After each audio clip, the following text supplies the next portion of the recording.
आज की कहानी दुर्भाग्य। बहू, आज शाम को खाना मत बनाना, शांति देवी ने अपनी बहू से कहा। क्यों मम्मी? बहू ने पूछा। गुड़िया का फोन आया था, आज राजन का जन्मदिन है न, उसने बुलाया है। उसने कहा है कि बच्चों को भी ले आना, तुम दोनों के लिए खाना भेज देगी। लेकिन मम्मी, इतनी बारिश हो रही है। अरे, शाम तक बंद हो जाएगी।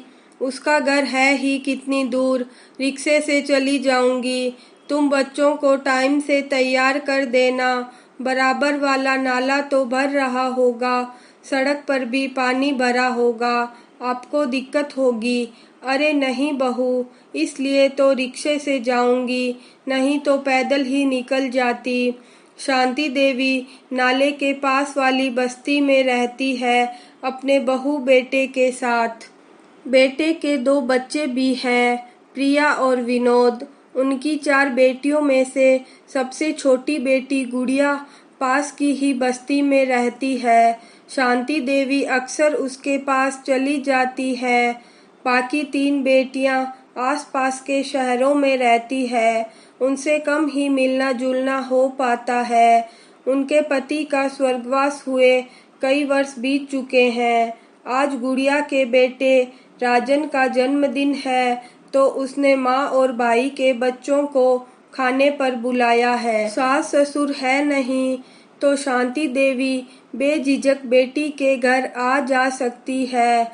जब कभी मन उबता है तो बेटी के पास चली जाती है।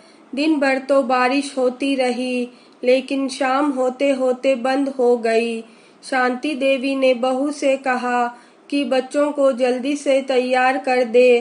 प्रिया 10 वर्ष की है, लेकिन बहुत समझदार। उसने दिन में ही संदूक में से कपड़े निकाल कर रख लिए थे। 7 वर्ष का विनोद भी अपनी बहन को बहुत चाहता है, उसकी हर बात मानता है। दोनों भाई बहन झटपट बुआ के घर जाने के लिए तैयार हो गए। दोनों बहुत खुश हैं। आज तो बुआ के घर पूड़ियाँ खाने को मिलेंगी, जितनी खुशी उन्हें मात्र पूड़ी सब्जी की कल्पना करके मिल रही है, एक समृद्ध व्यक्ति को 56 भोग में भी नहीं मिल सकती। मोहल्ले की ही दुकान से एक टिफिन खरीद कर ले आए और उसमें टॉफियाँ भर दी।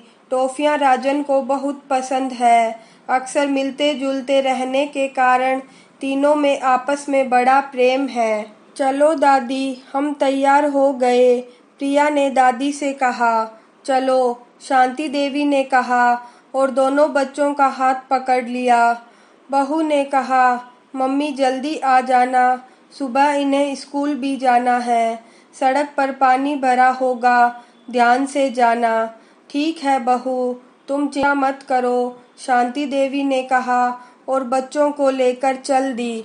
बहू उन्हें जाते हुए तब तक देखती रही जब तक कि वे आंखों से ओझल नहीं हो गए।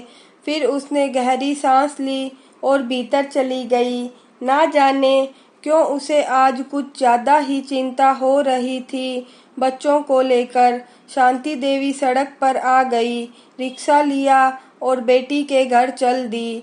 सड़क पर पानी भरा हुआ था, नाला भी उफान पर था। सड़क मोटर गाड़ियों से खचाखच भरी हुई थी। वाहन सड़क पर चल क्या रहे थे, मानो खिसक रहे थे।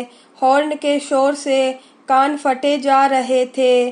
शांति देवी ने रिक्शे वाले से कहा, बेटा जरा जल्दी रिक्शा बढ़ा, देर हो रही है। रिक्शे वाले ने कहा, कैसे बढ़ाऊं माताजी, आप देख तो रही हैं न, कितना जाम लगा हुआ है, तू किनारे से निकाल ले।